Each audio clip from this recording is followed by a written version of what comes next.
Olá, bem-vindos ao Saber Direito Responde. Eu sou o professor Júlio César Hidalgo e nós estivemos juntos nessa semana nas aulas do Saber Direito com o título Administração Pública. E agora eu estou aqui com alguns alunos e nós vamos responder as perguntas desses alunos. Eu tenho aqui o Divino Diogo, o Theo e o Rodrigo. Vamos começar com as perguntas do Divino Diogo. Primeira pergunta. Professor, em observância ao princípio da eficiência preconizado no caput do artigo 37, a adoção de algumas estratégias de gestão da iniciativa privada pode ser utilizado na administração pública? Olha só, o Diogo então quer saber o seguinte: se de acordo com o princípio da eficiência nós podemos usar na administração pública estratégias administrativas do setor privado. Divino Diogo, é possível? É possível.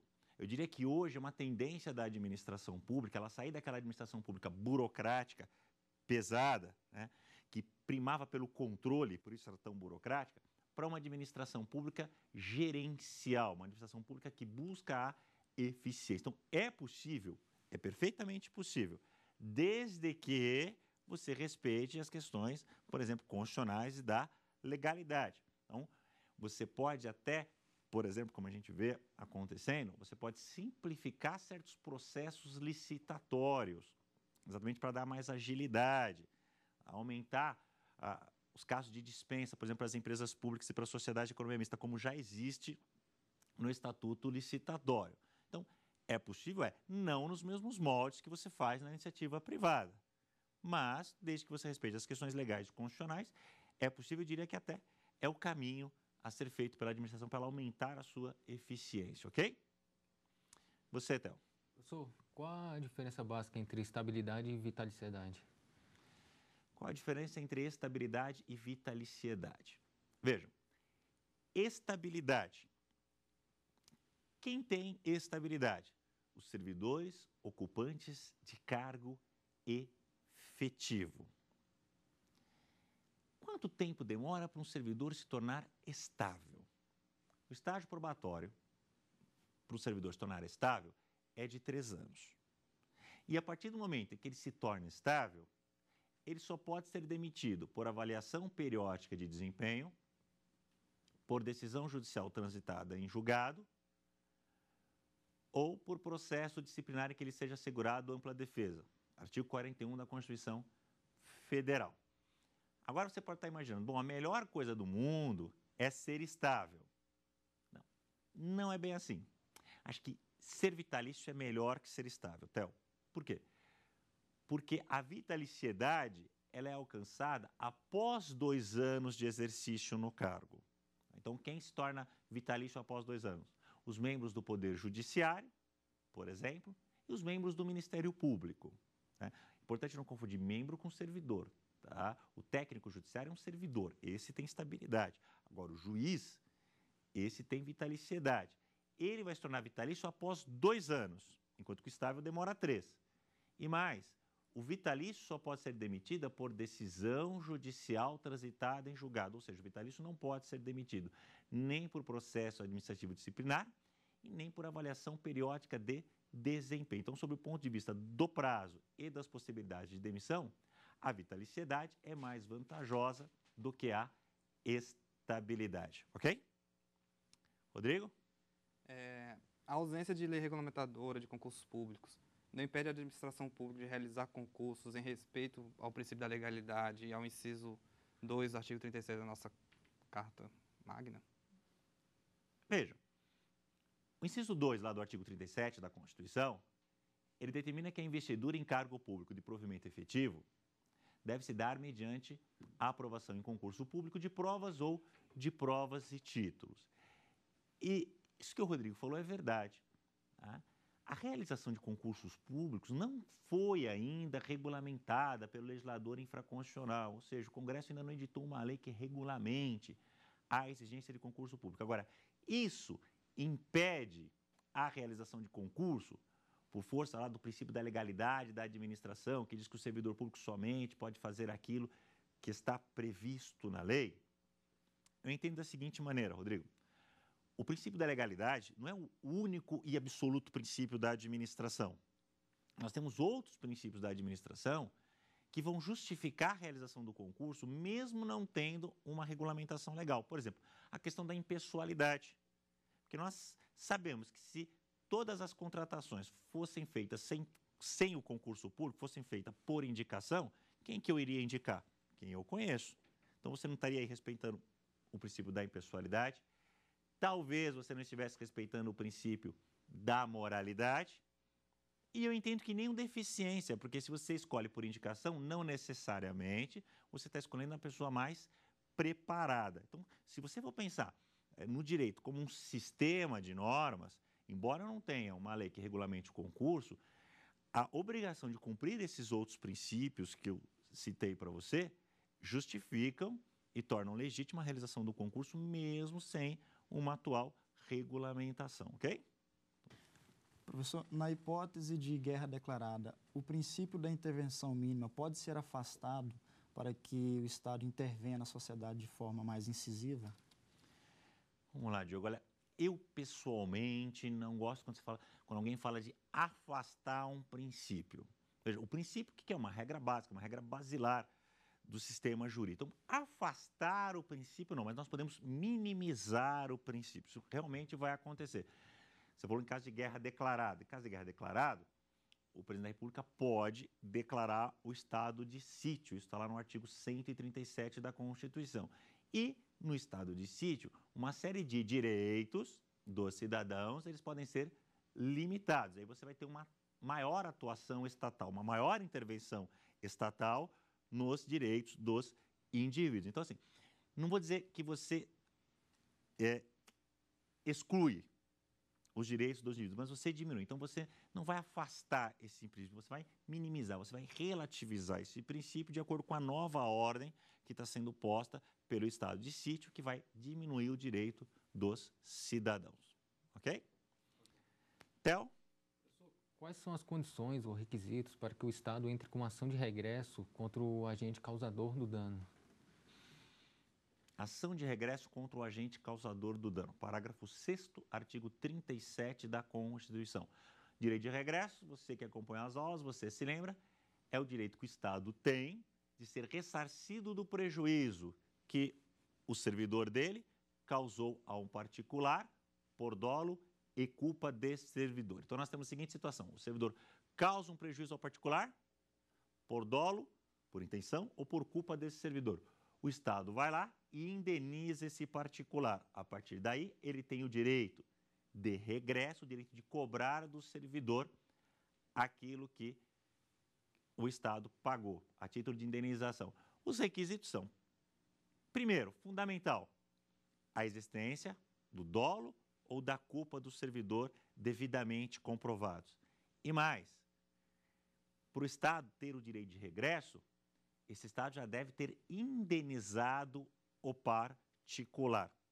Lógico, e tudo isso a gente já está partindo do princípio em que houve o prejuízo, que o prejuízo foi causado pelo agente na qualidade de agente e que por isso o Estado indenizou. Mas tendo o Estado indenizado, eu diria que os principais requisitos são o reconhecimento de dolo ou culpa do servidor, devidamente apurado, e o fato de o Estado já ter feito a indenização para o particular.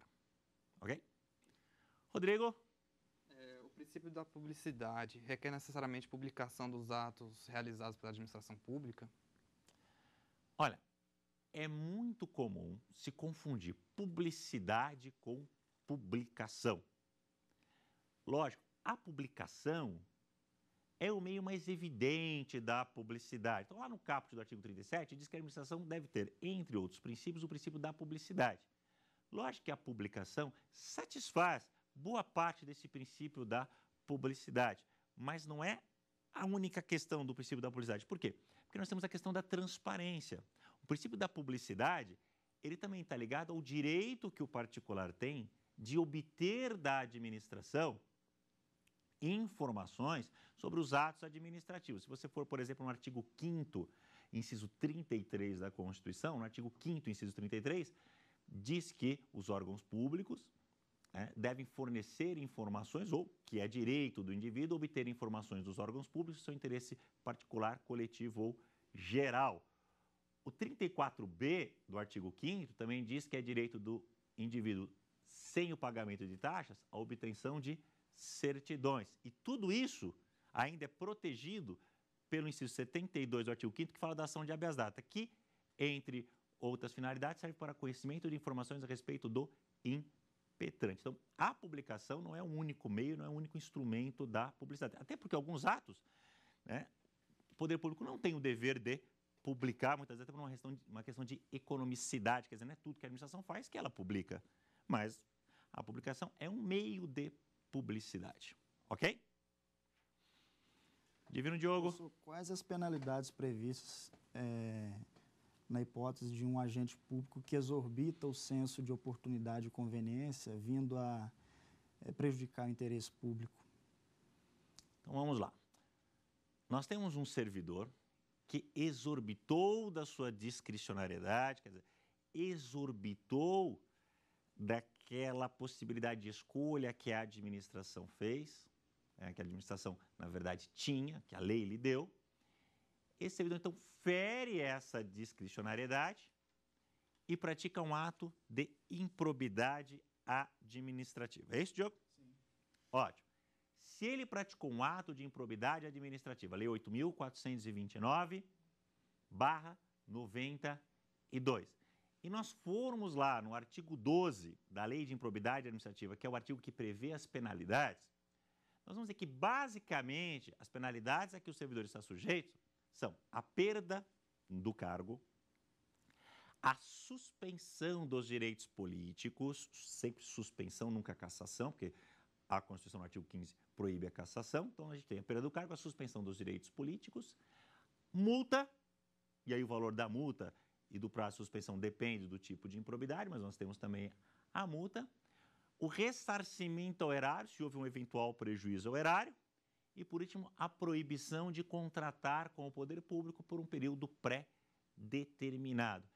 Essas seriam as penalidades aplicáveis a um servidor que exorbita da sua discricionariedade e acaba cometendo um ato de improbidade administrativa.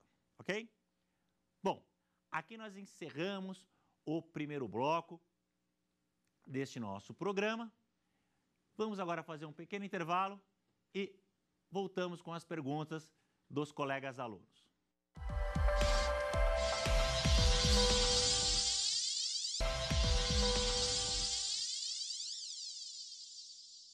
Estamos de volta com o Saber Direito Responde e vamos continuar com as perguntas dos alunos aqui presentes no nosso estúdio. Agora é a vez do Theo fazer a sua pergunta. Por favor, Theo, qual é a dúvida? Professor, há algum benefício previdenciário para o servidor que se dedica à área da educação? Benefício previdenciário para o servidor que se dedica à área da educação. Olha, Theo, o que existe previsto no artigo 40 da Constituição é a possibilidade de uma aposentadoria especial para o professor. Então, o professor, ele se aposenta 5 anos mais cedo que qualquer outro servidor público, ou que a maioria dos servidores públicos. Então, você tem um servidor público que pode pedir aposentadoria voluntária aos 60 anos de idade e 35 de contribuição. No caso de um professor do ensino infantil, fundamental ou médio, ele pode solicitar essa aposentadoria voluntária 5 anos a menos, ou seja, com 55 anos de idade e 30 anos de contribuição. No caso da professora, ela pode solicitar essa aposentadoria com 50 anos de idade e 25 anos de magistério. Sempre lembrando que é melhor a gente falar em tempo de magistério, Theo. Por quê? Porque é um benefício para o professor que lecionou por este período, por conta da sua atividade ser considerada insalubre, tá? Por isso que ele tem esse direito. Então, esse seria o benefício previdenciário que a Constituição assegura no artigo 40 a quem está atuando na área da educação. Ótimo? Tudo bem? Rodrigo? O inciso 73 do artigo 5º da Constituição Federal prevê que qualquer cidadão é parte legítima para propor ação popular. Existe alguma limitação? O que a doutrina entende por cidadão nesse caso? Olha, existe uma limitação. E a limitação vem do próprio entendimento do termo cidadão. Veja, é muito comum, Rodrigo, quando se fala em direitos políticos, as pessoas falam assim, mas direito político é o direito de votar e de ser votado. Bom, olha, isso está incompleto e às vezes está errado, porque se você pensar, por exemplo, um analfabeto, o analfabeto tem o direito político de votar, mas não tem o direito político de ser votado. Mesmo que você não pense no analfabeto, se você não está pensando no analfabeto, você ainda está limitando muito isso, porque o direito político, na verdade, é o direito de votar, é o direito de ser votado, e se você for no artigo 14 da Constituição, você vê que é o direito de participar de um plebiscito, de um referendo, de uma iniciativa popular, e indo para o inciso 73 do artigo 5º que você mencionou, é o direito também dele entrar na justiça com uma ação popular. A ação popular é uma ação que qualquer cidadão pode propor para anular ato lesivo ao patrimônio público, ao patrimônio histórico-cultural, ao meio ambiente ou à moralidade administrativa.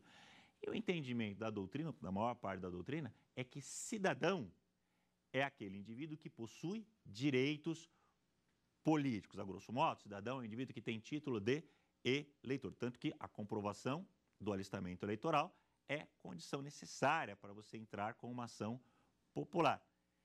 Quem tem 16 anos pode tirar título de eleitor? Pode. Pode entrar com uma ação popular? Pode. Precisa ser representado por alguém para isso? Não, é um direito político do indivíduo. Mas o termo cidadão, a doutrina entende que é o indivíduo que possui direitos políticos. Ok? Tranquilo? Agora é a vez da pergunta do Divino Diogo. Ainda sobre aposentadoria, existe a possibilidade de acúmulo de aposentadoria de cargo seletista e estatutário?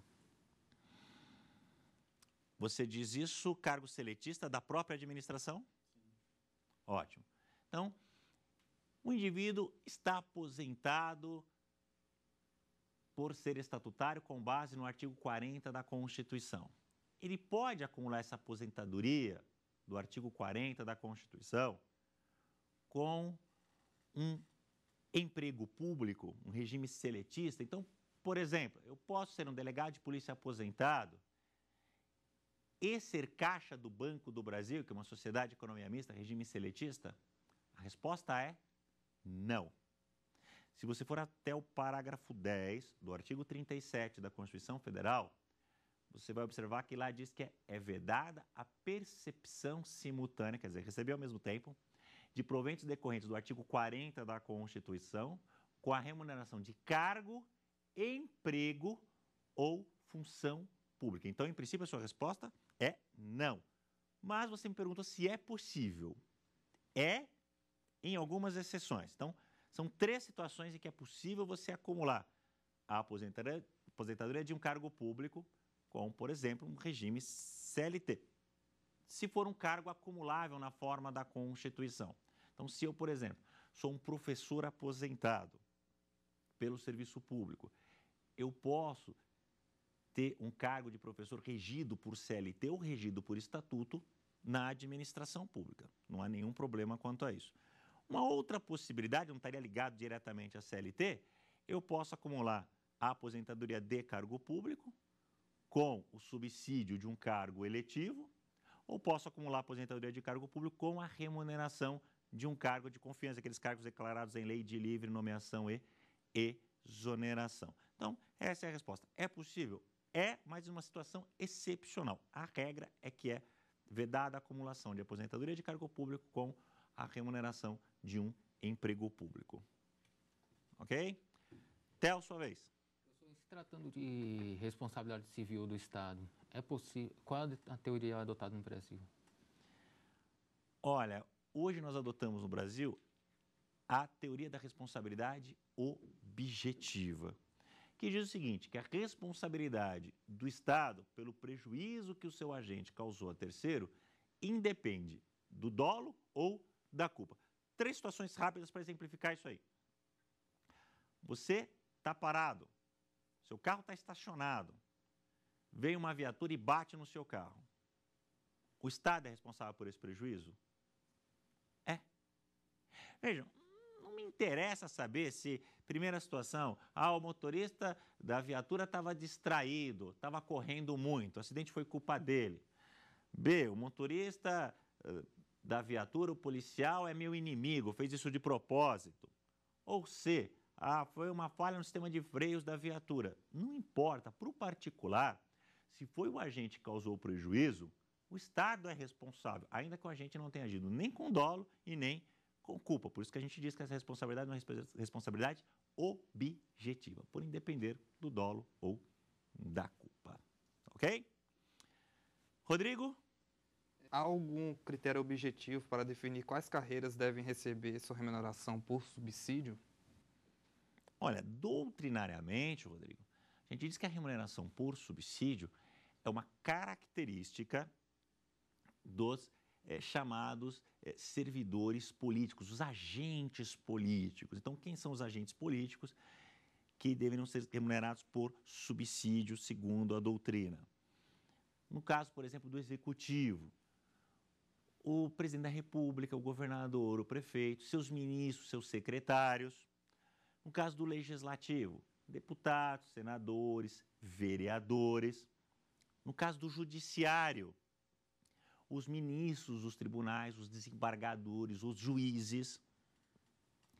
Ainda você pode ter também os membros dos tribunais de contas, os membros do Ministério Público. Todos esses, doutrinariamente, devem ser remunerados por subsídio. É lógico que o Rodrigo perguntou do ponto de vista doutrinário, porque na prática, né, na legislação positiva, na lei ou até mesmo na Constituição, não necessariamente é isso que vai acontecer. Eventualmente eu posso ter uma carreira, que não é uma carreira dessas, né, típicas de Estado, exercida por agentes políticos, que é remunerada por subsídio por uma determinação legal, por uma determinação constitucional. Mas do ponto de vista da doutrina, o agente político é que deve, vamos dizer assim, necessariamente ser remunerado por subsídio, ok? Divino Diogo, com você de novo. Professor, face ao princípio da publicidade, quais os casos de exceção previstos em lei? Caput do artigo 37 fala do princípio da publicidade, que já foi aqui até objeto de questionamento. Agora, tem suas exceções, porque os atos da administração devem ser públicos, aos atos administrativos deve ser dada a publicidade, mas é lógico que existem exceções. Divino Diogo, se você for lá no inciso 33 do artigo 5º da Constituição, você vai ver que existe a obrigação dos órgãos públicos de fornecerem informações ao particular, sejam informações de interesse individual, coletivo ou geral, particular, coletivo ou geral, mas ressalvadas as questões de segurança do Estado e o interesse social. Então, muitas vezes, o interesse social exige que essas informações sejam sigilosas, ou mesmo questões de segurança. Além disso, nós temos a defesa da intimidade do indivíduo, inciso 10 do artigo 5º, que diz que é inviolável a intimidade, a vida privada, a honra e a imagem do indivíduo. Então, você tem pelo menos esses dois dispositivos legais que estão lá no capítulo dos direitos fundamentais que podem limitar esse princípio da publicidade da administração pública. Nunca, não em benefício da administração pública e nem em benefício do servidor, mas na defesa da intimidade, quando o interesse social ou quando a segurança assim o exigir. Ótimo? Tudo bem? Theo? Professor, qual a diferença entre cargo, emprego e função? Fácil, Theo. Cargo é o nome que se dá ao posto quando o servidor ou quando aquele posto é regido por estatuto. Então, quando os direitos e deveres de quem ocupa aquele posto, que a gente vai estar agora chamando de cargo, é regido por estatuto.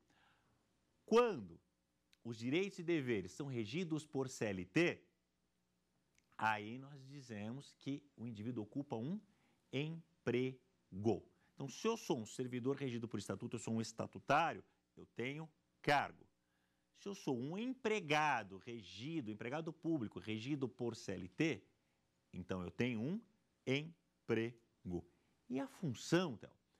A função é quando eu tenho as atribuições, mas elas não estão afetas, elas não estão relacionadas a nenhum cargo, a nenhum emprego. Vamos pensar o seguinte, olha, todo cargo tem as suas competências. Todo emprego tem as suas competências, certo? Vamos trocar a palavra competência por atribuições. Então, se eu estou naquele cargo, eu tenho certas atribuições que são diferentes daquele indivíduo que está naquele emprego que tem certas atribuições ou está no outro.